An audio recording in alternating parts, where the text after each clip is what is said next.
Are you sure that there aren't just like ghosts everywhere? Because aren't dogs supposed to be tuned into things? Right. That's my other theory. Because there's also a corner of our living room that she barks at once every like month or so. I would say that's the rate of that. And that to me was like that's obviously a ghost. Have you You ever know. tried to like get like a sheet or a rope or something and throw it in the corner and try and capture whatever's there that you can't see? I'm not sure how to bust ghosts. I don't know. So no, I have not tried that. Might be worth it, you know? Could Very, be. very low risk. Right. Okay, cool. So what else? I don't know. I feel like we talk about politics every time. Yeah, it's Is kind of this, boring. yeah, is this a political podcast? Like, we're not even that No, smart. Like, what? Why? right. I think we have strong political beliefs and they work their way in sometimes because it's all anyone is fucking talking about. Right. We could talk about Star Wars. You want to talk about The Mandalorian? Well, here's the thing. I've been watching The Mandalorian with my girlfriend, and Hmm. she got inspired because I don't think she's seen many or any of the original Star Wars movies. So she went back and Yeah. watched, and I got jealous because she watched the episode 4 without me. So then we've been watching them together since then. So we watched 5 and 6 Nice. together, and then we started back at the prequels Yeah. with episode 1, where we see baby Ewan McGregor, who is adorable. Hmm. And yeah, that's where we're at, and so that's what I've been thinking about a lot recently. What is your favorite Star Wars movie? Well, I don't know. Definitely not number 1, not episode 1, because Jar Jar Binks is thoroughly distracting, and all the CGI Yeah. is annoying. It was pretty annoying to see some see some of the CGI that was placed in the 4, 5, 6 episodes. I hate it so much. It's Why can't we just get the old ones? I don't think the old ones exist anymore. I don't think that they're like consumable now. right. Well, yeah, I mean that's the thing. This is streaming on Disney Plus, who like owns the rights to it, and that's the version they Right. chose, which it's Right. just so distracting. Like you see what was really good special effects, makeup, etc. from the era, and then you see this like crazy cartoonish fake CGI thing, and it doesn't make any sense. It's not an integral plot point. I don't know. No. No, I guess if you didn't see 4, that one has like I think the first CGI in that one is when Obi-Wan and Luke go into town and there's like a stormtrooper riding a giant elephant looking animal. Like just for like you said, for no reason. Right, It's just there. I guess they had to flex a little bit. right. And I also heard that I missed a completely not useful scene of Luke and Jabba the Hutt that they added in Luke episode and 4. Jabba the Hutt. Sorry, Han Solo. Han, yeah, Yeah. yeah, yeah. That one's yeah, I mean, that one makes a little more sense because it is plot related. It's not just like some random thing, you know. Right. But yeah, it is super weird. Like Han like steps on his tail at one point, and I mean Right. Yeah. they filmed that scene before knowing, I guess, what Jabba the Hutt was going to look like, which is pretty interesting because I guess he was just going to be like some giant person Right. because Yeah. he's talking to something, Yeah. someone. Someone like a stand-in, whatever, and then Yeah, they were like, we'll figure it out. We'll put it in later if we need to. But the yeah. original release didn't have that scene at No, all. no, no, no, no. W- There was no Jabba the Hutt in the first one, Right. in 4. Yeah. Which is like, I don't know, having never seen that scene, I didn't feel lost. I just thought that there was No, no, no, there no. was backstory, and Han Solo like screwed over Jabba the Hutt, and now he was being hunted down, and like cool, whatever. Right, right. But I feel kind of ripped off that I missed number 4, but maybe you I know have to go back. the actor who physically played Darth Vader in the original trilogy just passed away a couple days ago. Oh wow, David Prowse. I did not know that. He was a giant man from England. Not the same guy that when they pulled off the mask. That was a different guy. That's super weird. So they had one guy Yeah. walking around for the whole time. They had one guy Yes. doing the voice, and then they had another Yes. guy acting and doing the voice when the mask was removed. Yes. Okay, so I get why you would want. Well, I guess if the giant guy that walked around in the suit was a terrible actor, then I guess that's why you wouldn't give him those like 4 lines. Right. But that Yeah, it was seems obviously like ridiculous. given to like some British stage actor. Yeah, actually, I think they have this discussion in Always Sunny. I forget what episode it's in, but I think someone someone claims that Darth Vader is black. He's not black. Of course he's black. He was Darth Vader. Darth Vader was black? No. See, okay, there we Darth go. Vader was not black. They took the mask off. He was white. Full circle. Hey guys, thanks for listening to It's Always Stockholm in Los Angeles. I'm Will Noon, and I just wanted to say thanks. If you do enjoy this podcast, definitely subscribe. And if you feel so inclined and think we are 5-star men, give us a good rating, maybe leave a review so that other people can find it. And you can always follow us on Twitter at Always Stockholm. So, speaking of Always Sunny, welcome back to another episode of It's Always Stockholm in Los Angeles. Here, your regional co-host to the manager, Will Noon, and yeah, hi. And then Nate Harold is over there. Nice. Sick intro. I liked it. We are here talking about season 2, episode 4 of It's Always Sunny in Philadelphia. Mac bangs Dennis's mom. I mean, with a title like that, where can you go wrong? The original air date of July 6th, 2006, directed by our good friend, big baller, Dan Atias. Atias. It's probably Atias. I say it Atias. both ways every time, but it's probably Atias. This episode starts out with a bang. Literally. We see Mac somehow getting convinced to go to Barbara's house to get Frank's toupee. Yeah, that seems a little suspect. What, that Mac was... Like, why would Mac get chosen to do that? Doesn't Frank say that, was it the last episode or 2 episodes ago? He said he wants to do something with Mac because he's dumb as shit. Oh, that's true. I think he's hanging out with Dee and Yeah, he said he wants to scheming team up with Mac. Yeah, that's true. Okay, maybe this is him teaming up. I guess maybe it makes sense. I don't know. Charlie's busy managing the bar, and Dee and Dennis are good doing point. Charlie work. So I guess Mac's the only Good one point. that doesn't have anything to do. Anyway, Yeah. moving on. So Mac is there to pick up Frank's toupee because he has a date, which seems to make Barbara, his ex-wife or soon-to-be ex-wife, jealous. And as Mac is digging through the boxes where the toupee might be found, he does find it, and then turns around to see... That's you. Jump in anytime. Naked Barbara. I think that it's important to note that Barbara asks Mac why he needs his hair, and he says because he has a date. That's 100% why she seduces Mac, Right. because she's like reacting to the news that her soon-to-be ex-husband is like back on the dating scene. Right, because he's got a date, yeah.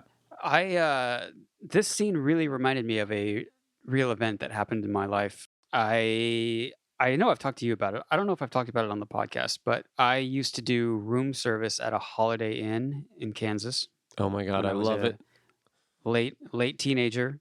And anyways, like sometimes you would find yourself in really weird situations. That kind of goes without saying, I think. Tell me more. Yeah, so it was one summer. This woman, I would guess that she was like in her 50s, maybe 60s. This was also like 20 years ago plus. She knock on the door with the food, and she like does the what's that? It's not a chain lock, but it's like the safety lock on hotel room, so you could just open it a crack. And she like looked out, Right. and then like closed the door again, and then opened it up, and she was wearing a robe, which was like kind of whatever. I think it was maybe early afternoon, and so I had been already through enough weird situations where I'm just like, look at the floor, walk to the table, put the food down, hand her the thing to sign, and she had undone her robe. She was wearing like underwear underneath the robe, but Right. that's she I wouldn't say exposed herself, but she opened it up, and she like no matter what I did, she wouldn't sign the paper. She was just like trying to talk to me, and the question that I remember her asking me is, "Does this make you uncomfortable?" And I think I said no because I know you're in a customer service situation. I felt very uncomfortable. That seemed to me to be the best answer is no. Right. And I mean, it depends on what so your goals are. If your goals are to right, not change the situation, then yes, you should have said that. right. So it goes on for maybe like another minute, which seemed like an hour. And I eventually just left without getting the bill signed or, and she didn't like write in a tip or anything. I was just like, fuck it. I got to get out of here. So I went down and my manager at that time was like 3 years older than me. Right. Uh, and he thought it was the fucking funniest thing he'd ever heard. So I was like, dude, I got to get this thing signed. And so he calls and he was like, "Hi, I'm just making sure everything was right on your order. Is there anything else that you need? Should I send a server back up there?" Like, kind of like messing with me more than messing Right. with her because I'm Right. standing right next to him. And she's like, "Oh no, I don't. I think I'm missing the ketchup," which 1,000% she was not. And I don't remember how it came up, but he was like, "Okay, I'll send somebody up right away." And she asked if I was coming back up, and he said, "No, it's going to be Samantha or whatever my female coworker's name was." And she was like, "Oh no, here's the ketchup. I got it." Sick. And that's the end of that story. But it was very similar. I mean, I don't remember her well enough, but she had Barbara vibes in my mind. Right. Yeah, and I'm sure like the robe, obviously it was probably a more dramatic reveal on Always Sunny than it was in real life, but it was a similar Right. situation. Right. So that's my anecdote. Wow. How's that? That's pretty great. So Yeah. wait, were you attracted to her at all? No. No, Okay. I don't think it was just a situation where I was like, cool, Right. to any extent. I mean, other weird things happened that were maybe more uncomfortable than that, but that was a situation where it was like, come on, I have so much shit to do. Just please let me go and give me a tip. Right. But you were obviously uncomfortable and you couldn't, like you're saying, she asked you if you were uncomfortable and you lied and said no, you weren't because of your job and because she was the customer and she had that power. Yeah. Yeah, all I could think, I was just like more embarrassed than anything else, especially when I told my manager who just like continued to make it this joke. Right. Who made it worse, yeah. Because you weren't affected, I think it's just like a great story, but also you could have easily been seriously affected by that, by both the Yeah. initial situation and by your superior's treatment of it. Like, Yeah. the parallels that I'm connecting in my brain are just like, wow, maybe this is not as light as I want it to be. Yeah, I mean, I wouldn't be offended in any way. No matter how you took it, it wouldn't offend me because it did not affect me other than brief, slight embarrassment. Right. There were other instances that happened in that job that were maybe a little more aggressive, but I mean, I don't think it's affected me psychologically. Fortunately, I have no recollection of any anecdotes or stories that sound similar to that. Although that situation where you're uncomfortable because you can't do what you think would be like when you can't leave a situation because it would be like socially unacceptable, that I have a lot of. But Oh, I'm sure you do. yeah, that one, I don't have anything directly related to this scenario. Yeah. Is that where the cut is? Right after she drops her robe?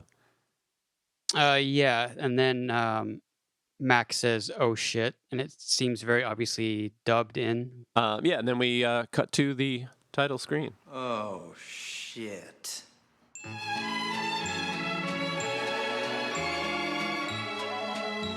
And it is picked up in the office where Charlie is now manager, talking to. I'm not sure what Frank's official title is at this point. Yeah, well, GM? he does like own the bar, so, Yeah, or the land. Yeah. I don't know. right. And Frank is talking about Angie Spinola from high school. She was a real firecracker. Angie Spinola, high school, firecracker. Right. Again, killing it with the names. Yeah, so good. Dee and Dennis are doing Charlie work in the bathroom. Dee is cleaning shit off of a wall. Why?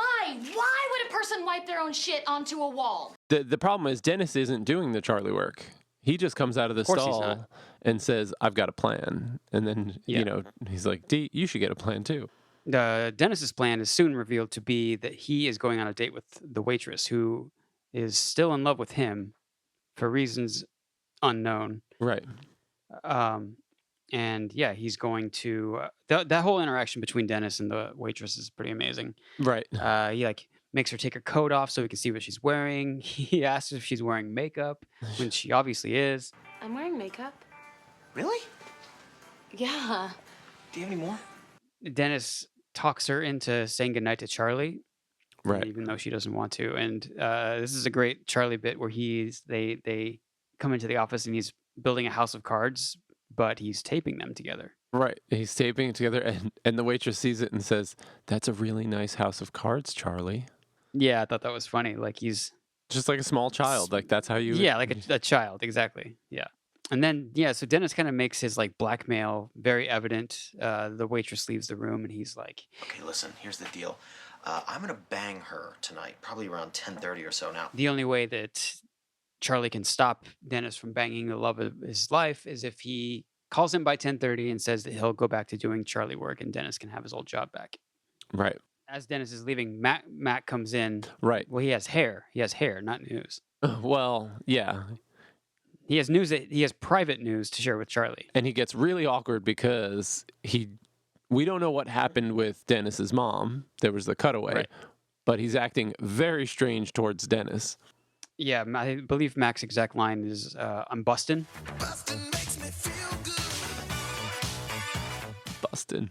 Yeah, so he like tells Charlie that Dennis's mom tried to seduce him, so they very obviously didn't go through with it, and like some wheels start turning in Charlie's mind. You Yeah. can you can see them and hear them basically, and he encourages Mac to sleep with Dennis and Dee's mom. Yeah, he gets really excited and he's like, yeah, this is great. Okay, yeah, and it's great. And I forget what his justification is, but their back and forth is so good because it starts in the reasonable. I don't know if you have notes on this, but like by the end of it, Charlie says, Yeah, well, that means that no one ever is gonna find out. That doesn't make any sense. It doesn't have to make sense. You're right. I'm gonna do it. oh, I think he says it's a once in a lifetime opportunity. And then yeah, after Charlie is done encouraging Mac, that's when Dee comes in, and she just wants her job back. And there's some great dialogue in this part where Right. I believe Charlie says, "And you shall have it." It looks like we both need things from each other, which Dee interprets as him wanting to sleep with her. Right. And the best line is, It's not sex I want from you. It's sex I don't want from Dennis. Right. Which seems to confuse D. right. And yeah, I think I talked about it a couple episodes ago, but I feel like we're at a real turning point as far as the gang alliances, because how Charlie was saying Dennis was his best friend, end of season 1, beginning of season 2, Right. and now there's like some real like hatred maybe bubbling up. Yeah. Well, yeah, that obviously the resentment of the waitress loving Dennis when Charlie loves her. Right. Makes sense. And I guess this is the first time Dennis acts on it. Yeah, and Dennis is just using her, completely using her. Yeah. Which I'm sure Charlie also does not like. Yeah. Dennis is basically repulsed by her. Have you ever dated any of your friends' moms? I've never dated any of my friends' moms. Okay. I feel like there was a moment where older women were a thing, but I never like dated or anything, but it was always like people say I'm an old soul. I don't think I'm an old soul. I think I'm just more like an old man. And therefore Yeah. maybe I have more in common with old people, Sure. but also I'm a child, so that makes sense too. Right. But no, I don't think I've ever dated I did, I actually, in semi-recent history, I did go on basically 2 dates with someone who had a child, so they were a mom, but they weren't like my friends' mothers. That's not what I'm looking for. Well, do you have another amazing story? No. Oh, I thought you were setting it up. Did you ever have like a love triangle like that? Where like Love you triangle. were dating someone, but someone like, I guess you wouldn't have dated someone that you didn't like because for some other reason if they liked you, but someone else liked them. Like the the dentist waitress Charlie triangle. Not off the top of my head. What about, were you in scenarios where basically it was like an incestuous community? I didn't really do this, Oh, of course, but I feel of like there course. were so many situations in which people would just like trade partners, like not in a swinger kind of way, but in just literally like 6 months later, it's like, oh, they broke up, they hate each other now, and then it's like, oh wait, but weren't those two dating, and now they're dating the other's exes? That's weird, and Right, everyone's still friends. right. I mean, I guess I did. It's a very mild version of it, but I did date one of my closest friends dated this girl for like 2 weeks, and then they broke up, and then like months later I started dating her, and it was like a fairly long-term relationship. I mean, it was like 8 months or something like that, Right. but that it didn't there was no like real negative effects from it because their relationship was so short. Right. It's weird, But but that's the only example I can think of. yeah, that doesn't sound like an extreme situation. It seems almost commonplace, where I think some people meet each other because they're dating friends of Right. them. You know, like you date Yeah. someone and then you meet their friends, or you get to know their friends, and it's like, oh, Yeah. whoops, I didn't, that wasn't the right person. Yeah, I don't think that's ever happened. But I mean, I guess in like music scenes, that's just how it go. No matter really, no matter where you are, there's always some of that happening because in our, I don't know if you want to say like genres, there's only so many people. It's not like a mainstream thing for the most part. And so R- you end up seeing the same like, I don't know, 500 people, Right. over and over and over. Yeah, I think it happens with any closed community. Like, I'm sure growing up in Weskin, Kansas, I'm sure that in high school, like, people would date each other and then date other people that they knew, because how many people were there in your high school that were within 2 years of you? Like 10? Yeah, there was a lot of dating kids at other schools. There was a lot of that, I'm sure there was, but like, which is more or less the same thing. right, I'm just saying, Because like, all the schools were so small. But Yeah. yeah, I know what you mean. yeah, any closed community, I would think. I mean, I actually never looked into it to see if this is a joke or not, but doesn't the Icelandic, dating app have like something built Yeah. into it where it tells you if you're Right. related to someone? The Icelandica app allows users to bump smartphones, and if you both share a grandparent, it will set off an alarm and send you a text message as part of the, quote, incest spoiler feature. Yeah, because the population's so small that Yeah, it's just such a small closed community that chances are you're related to all the people like around you. yeah. So you have to worry about dating your cousin. Too bad we don't have a bonus Patreon episode on the Garrett wedding from Community. I was just thinking about that. God, that's such a good episode. It's so good. And that's a later season, right? Yeah, because there's Frankie in there. It's like six. It's the last season. Yeah, season 6. Yeah. Anyways, Anyway, oh my God. Anyway, so where are we going now? let's go to Gugino's. With Angie? Yeah, Angie and Frank are on a date. Angie, I mean, I know that she's supposed to be a few years younger than Frank, but she looks old as hell, I guess, in comparison to a psychotic man wearing a wig. Right. Yeah, I think, Danny DeVito's stature probably helps, but he has a youthful spirit about him. Definitely. Also, when he dyes his hair, yeah, like he looks way younger. Sometimes I see him, like recent pictures of him, and it does not look like Frank Reynolds. I think we've talked about this before, not on the podcast, but we've talked about this before, and I feel like you're not going to remember this, but Fun played a show, late night talk show on BBC. We did a few of those. I don't remember which one it was, Mhm. but one time Danny DeVito was there and we saw him in the cafeteria and his hair was just white. And it took me a second I was like, that guy's really small. And it was Danny DeVito. Crazy. I'm guessing you don't remember this. Maybe you didn't watch Always Sunny at that point. I don't. I mean, I think I would have during Fun, not at the time, not in like the late 2000s, like 2006 to 2010 maybe, but I think after that. But either way, I do not remember that, but I don't remember a lot of things. Yeah, I just stared at him. I didn't say anything to him. It was from far enough away and he was like getting a bottle of water or Yeah. something like that, and I was just like watching him grab it from the shelf, being like, he can barely reach that. Oh my God. And yeah, his hair is just white. Like that's his. Natural. I think yeah. that helps him gets into the. I think that helps him get into the Frank Reynolds character is dyeing his hair black, Right. Getting into character. which is addressed in Becoming Frank, that episode. But I think as a that seems like a safe assumption. So we've got Angie Spinola, who, regardless of what she looks like, she's just like a normal old grandma. And Frank is not a normal old grandpa. He's like a lunatic. So it quickly devolves, and he realizes that this is not going to work out. But what I thought was interesting, which I'm going to jump on because I know you're going to do it. If not, he starts checking out the waitress that comes over to take their order, Who looks exactly like Danny DeVito. who is Danny DeVito's daughter, which Exactly. when I learned that, I thought that was funny because it's a common thing. It's pretty easy to put in, like checking out the waitress, like how common is that? But to make it his daughter, that part is kind of awesome. Yeah, it's because they're talking about their children, or they're talking about Angie's. Yeah, aren't children a blessing? Yeah, Like what?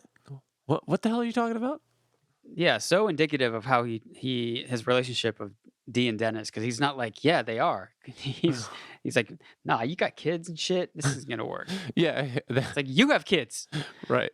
Also, some of the faces he makes are great when he sees the waitress or, Oh my is just God, distracted. He's just like, ooh, okay, yeah. And he's just like, It's like I would describe that face as a Pac-Man face. And if you've seen the show, you'll know what I'm talking about. He does this like mouth open and closed move. okay, I see what you're saying. Yeah. Yeah. Anyway, so it's not going to work with Angie and Frank. Yeah, so he realizes that it's, he needs someone younger. Have you dated anyone who was significantly older than you? Again, I think I referenced this earlier. There are at least two situations that I got myself into that, like, I was like, I guess dating, I don't know, like going on dates with, but it could have been like a friendship thing. And they were like significantly older than me, but nothing ever happened. It like, What is significantly older? I would say 10, at least, 10 years. Cool. Like, I guess that's not really a big deal as I get older, but this was 10 years ago, or more. Right. So it might have been, I don't know. Yeah, I mean, the younger you are, those gaps are obviously bigger. Right. So and I have no issues with like age discrepancies because some people are very immature or mature and whatever. But it felt like, like both people had children and like were seemingly in different spots in their life, but but again, nothing actually happened. So it wasn't, yeah. Again, I don't even know if the other people like felt like there was like a romantic side to it, but I felt like there was, Right. there was, I would say there was chemistry, and I have chemistry with my friends and like some people, Sure. that I'm not dating or looking to date, but yeah, there were definitely at least two situations in which I had chemistry with someone that was significantly older than I was. Yeah. How about you, other than, your hotel situation? No, nothing like that. Nothing interesting. I'm sorry. It's okay. Literally within the first 5 minutes of this podcast, you just like crushed it. So like, where do we go from there? You should edit that out, cut it out, and put it at the end, and put in a little. We've moved this story to the end. Just wait. Yeah. I mean, I knew when I saw this episode and I saw that move, I was like, well, I'm definitely going to tell that story. Right. You I know, mean, I can't believe I've never heard that story before. you may, I mean, you may have heard it, but there are other stories I think that I told around that same job that I think I may have told those stories to you before. You probably heard multiple room service stories.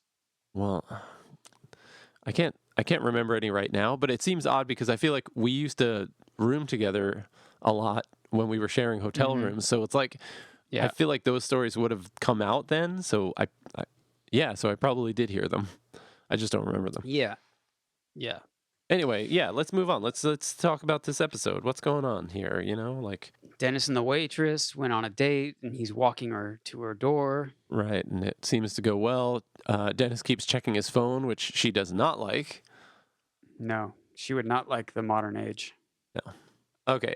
Anyway, so yeah, so it seems like a pretty obvious sort of path forward. Dennis is like coming up to that 10:30 mark, and he's like not sure, and she really likes him, so she doesn't want to invite him in. But he's like, oh, whoa, whoa, whoa! But and then he needs to go in and push things forward and punish Charlie if he Right. doesn't make the call. So he needs to get in the door. When she doesn't Right. invite him in, he kind of flounders a little bit, and then he slowly releases the I love you. Tremendous delivery. So he professes his love to the waitress who he does not like at all, and he knows is in love with him, and she totally flips, and she becomes very receptive, and she's like, "Oh my God, it's all happening! This is crazy! I've been waiting." Blah blah blah, and then Dennis gets the call. Right. Cutting it awfully close, Charlie. At which he changes his tune, says that she was right, they should wait, this is special, and he's gonna go, and awkwardly backs out. And she's like, "But wait, no, I'm ready. You're good. We're good to go." Yeah, and then at the end she says, Call me. brilliant. So Classic brutal. Dennis stuff. And that's cut to just a quick little scene inside of dark Patty's. Lights aren't working. That sounds like Charlie work. And did he move the desk into the main section of the bar? Yeah, he's at a table or a desk. I don't know, but he has the cool little desk lamp that he turns on and has this ominous sort of look to him, and his facial expression is crazy. So Very evil. Very evil. I know that you've talked about Glenn Howerton being like Juilliard trained or whatever. Yeah. So I don't know if Charlie is a good actor or not, but I love him, and I think he's so like, I don't know, like he's like more cartoon like, I guess. Yeah. And that to me is very entertaining. So I don't know if he's a good actor, but I fucking love him. And this is Well, one of those scenarios. We don't really ever see Charlie in this mode. It's a rare thing to see Psycho Charlie. Mhm. So it's just a quick glimpse into the dark side. I know something you don't know. Yeah, and it's really quick, right? Yeah, super quick. So, but then they cut away to We are jarringly brought back into Barbara's house, where it is evident that the Mac and Barbara just banged. Mac is in bed talking about how great it was. Barbara's hair is disheveled, and she's just kind of like cleaning up and obviously annoyed at his presence. Yeah, she looks a little disgusted. She says, You're not going to start talking about your feelings and shit, are you? "You see why her and Frank were a good pair." Oh For yeah, a while. I mean, that's it. That's like a total stereotypical rich power couple-y sort of thing. Yeah. Well, as Warthog, not as depraved Right. Frank Reynolds. Yeah, and so she just boots him out, and he's like getting dressed as she's closing the door. She's like closing the door on him as he's talking, and I think at this point he's now figured out that she's kicking him out, which took a while. And he's like, "I could do better. Was it not good enough? Because I've been told that I could, I take direction very well," and blah blah blah. He's like, Yeah. really like getting clingy, and he's like got his hand in the door so she can't close it. If I gave you a kiss goodbye, would you let go of the door? Yeah. Fine. So she kisses him, and that's when it cuts back to Charlie and Dennis in the car watching. The first of several stakeout positions in this episode. Right. And so Charlie's plan is fully in motion at this point. And he suggests that the best way to get revenge is not by beating him up or anything or killing him, but to bang his mom in response. Right. I mean, eye for an eye, that makes sense. Yeah. Which sets the craziest scene into motion. Yeah, this is Mac's mom's house, and we are introduced to the incredible Sandy Martin, who plays Mac's mother. I don't know that she has a first name in the show. I think she's just either Mrs. McDonald. No, I think she's just Mrs. Mac or Mac's Mac's mom. mom. Yeah. I mean, actors and stuff. Has she done anything else? I'm so interested to see her not play Mac's mom because it would be so weird. She has done a ton of stuff. Oh, there we go. I mean, you would recognize her from a few years earlier as she was in Napoleon Dynamite. Well, what's there to eat? Knock it off, Napoleon. Make yourself a dang quesadilla. Fine. Whoa, is she Napoleon's mom or aunt or whatever? Yeah, exactly. Oh, crazy. And she's been in I think she's been acting since like the 80s. So I looked her up on IMDb, and she was in a bunch of stuff that I'd never seen. But she was in Napoleon Dynamite. She was in obviously Always Sunny, and then she was more recently in, I think it's maybe like 4 or 5 years old now, 3 Billboards Outside, whatever the name of that movie is. Oh shit, I saw that too. What the hell? She's a prominent character in that movie as well. Damn it. My brain does not work. I know. You know better than most. Yeah, so Mrs. Mack is sitting on the front porch, smoking cigarettes, eating potato chips, and watching some like tiny black and white, I'm assuming, TV. Yeah. And Dennis is really laying it on thick with her, and he brings her flowers and candy. Yeah. And then he starts leaning in and just getting to the point, and he puts his hand on her thigh, and it's like, why don't we just go inside and have a little fun? And her responses are all so good. I'll just throw them in here because we can't even do them justice. Oh. Not interested. It's brutal. I feel like that's the best way to describe it. Yeah, and she doesn't find him attractive. Don't find you attractive. And so Dennis is incredulous at that. He loses his mind. You don't find me attractive. And then so she doubles down and says, I think you're an ugly man. Oh my God. And that is brutal for Dennis, who bases his identity kind of around being attractive and being able to woo women. A big part of his identity. Right. And I just want to throw in that I think this was shot, which I don't think this is Mrs. Mack's house in later seasons, but I think this is next door to Mac's childhood home. Oh, really? Yeah, I think I think I read that it was next door, but it might have been the same block or around the corner, but apparently this was a very indicative, it is very South Philly, porch vibes. Yeah. But apparently it was right next to his childhood home, which I thought was kind of cool. Interesting. Yeah, very cool.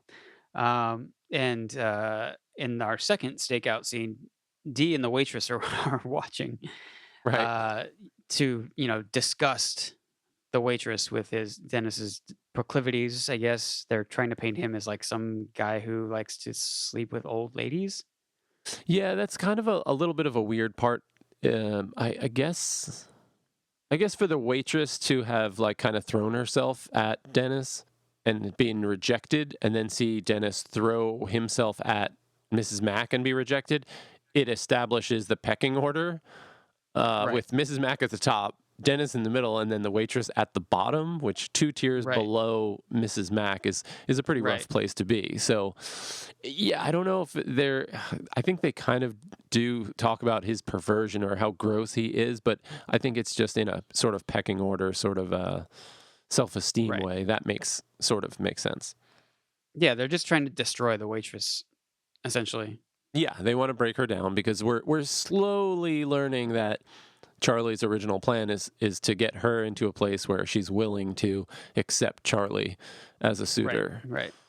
There's also a really fun little bit in there when Charlie calls Dee, and Dee makes the waitress get out of the car. Really? Yeah, it's personal. So you don't want to be rude, so excuse me. Yeah, she's like, well, you don't want to be rude, so You don't want to be rude. You want to pop God. out? Just pop out. Yeah, so that's when to phase 3. Is that what Charlie says? It's phase 2. Phase 2. Oh, phase 2. Not to phase 3 yet. Yeah, and we are then led to Mac and Dennis's apartment, where he's very pathetically leaving messages for Barbara. Right. It's a busy time of the week. It's I'm not sure if you're getting these, but he's just like a lovesick little puppy dog.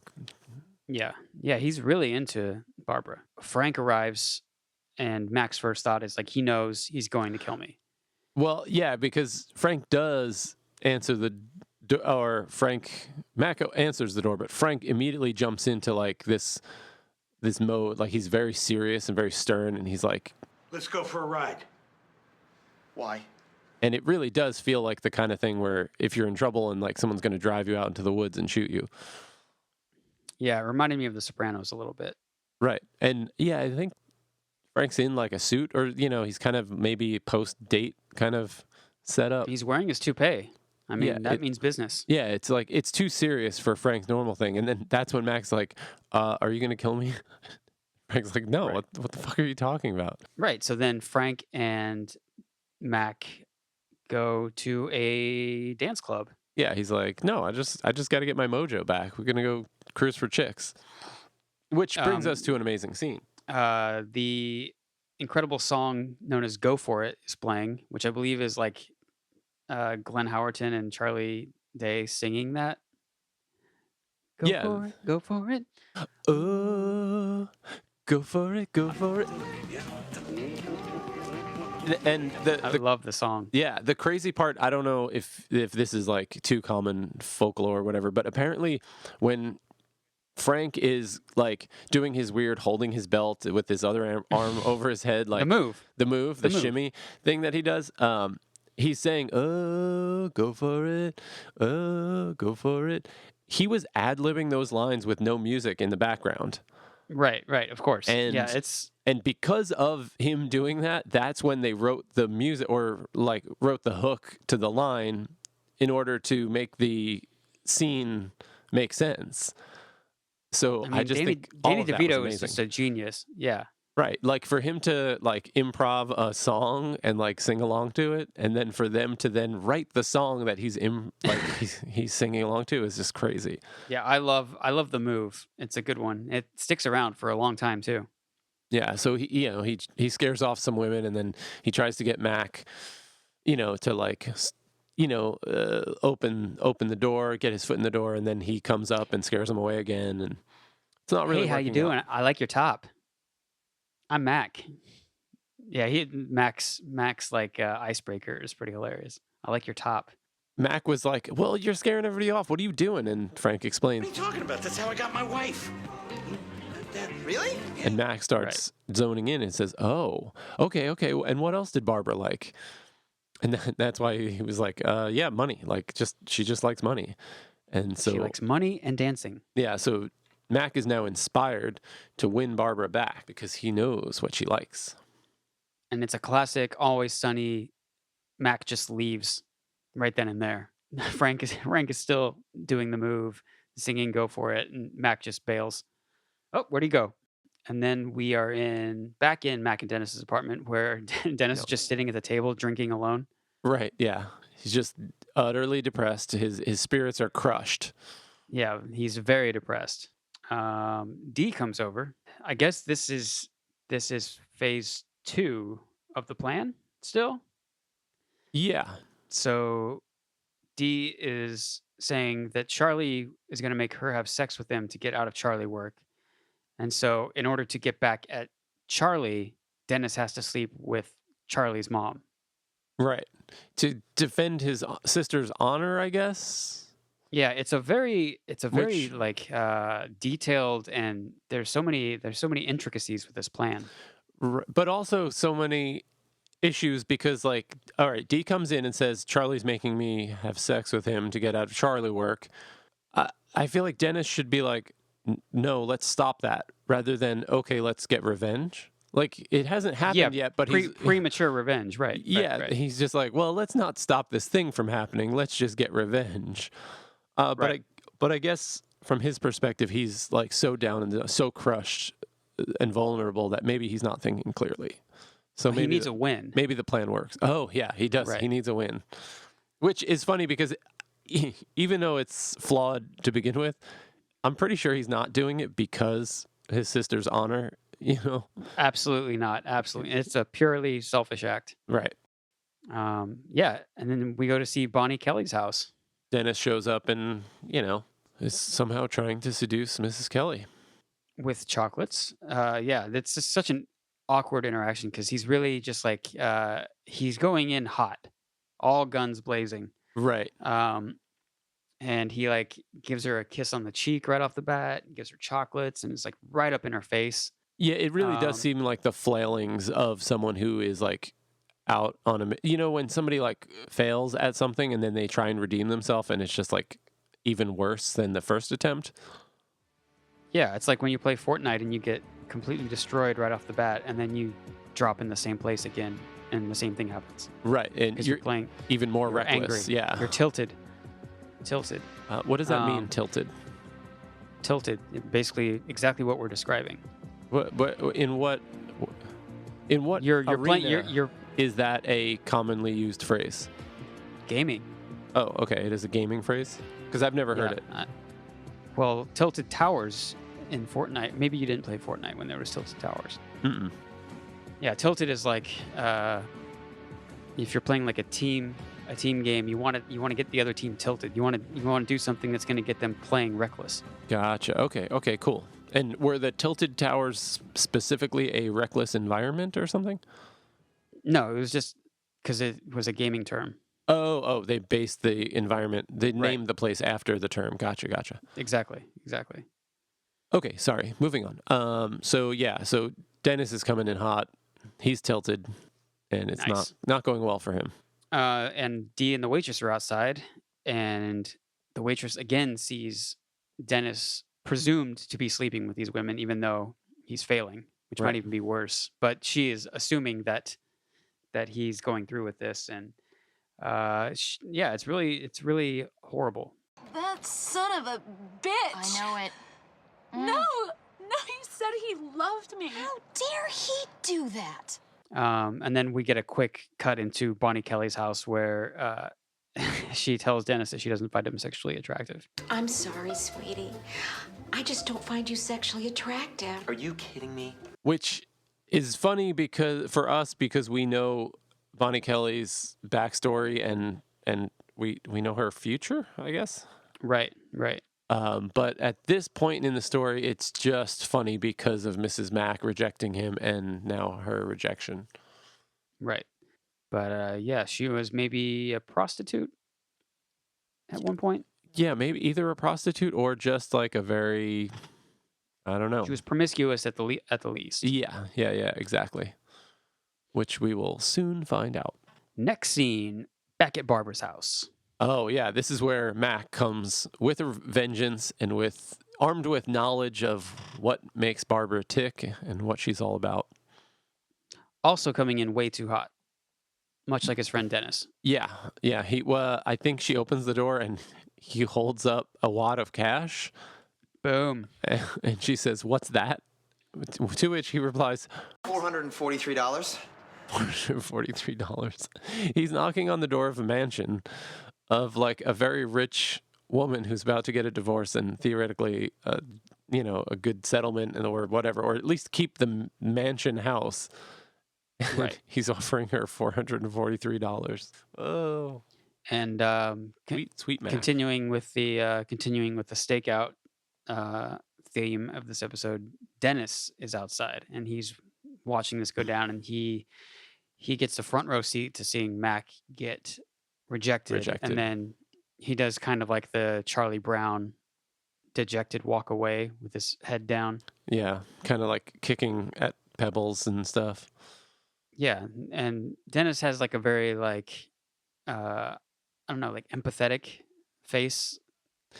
Yeah, I think Dennis has hit rock bottom, and now he just he has empathy and compassion for someone who he sees being rejected the way he was. He can identify and it's so he approaches seemingly to console Mac because he knows what he's been going through. Yeah, it seems like he's going to console him, and they're gonna like be bonded in this rejection, but they end up just wrestling on the lawn, and yet another stakeout, a stakeout within a stakeout.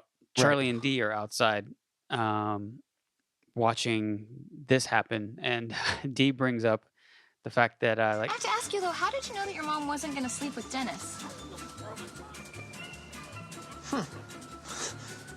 Guess I kind of overlooked that detail. Right, and then we're at phase 3 back at Patty's. Right. That's when Dee is like, okay, it worked. You're all set.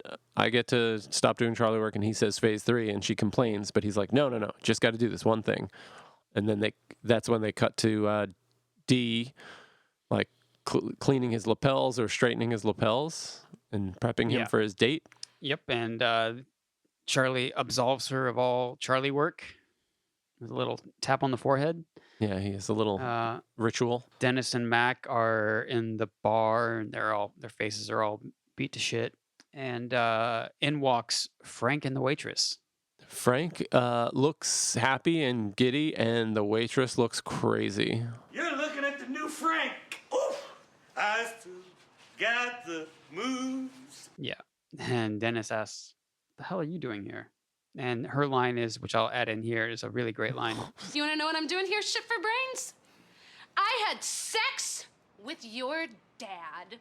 Because just like you, I like my sex old and ugly. And it's just a it's just like a nice long shot of Charlie Day. Slowly a single tear forms and falls, and the waitress is just screaming the whole time. It's so good. She comes undone. She really did some acting. Yeah. Yeah, it's funny because we don't really see it in the next 5 seasons, but then when you get later into the series, she kind of comes undone, and you learn more about it. But I feel like this is that first window, and again, I don't know if it's all coincidence or if there was some master plan at some point, but here you can sort of see that unhingedness coming out. Yeah, I mean, they really put her through the ringer in this episode. Right. Whereas normally she's just a very, she keeps her distance because she knows they're crazy. And like we said before, most people that aren't in the gang are the voices of reason. Right. They're the rational people that interact with the gang to confusion and repulsion.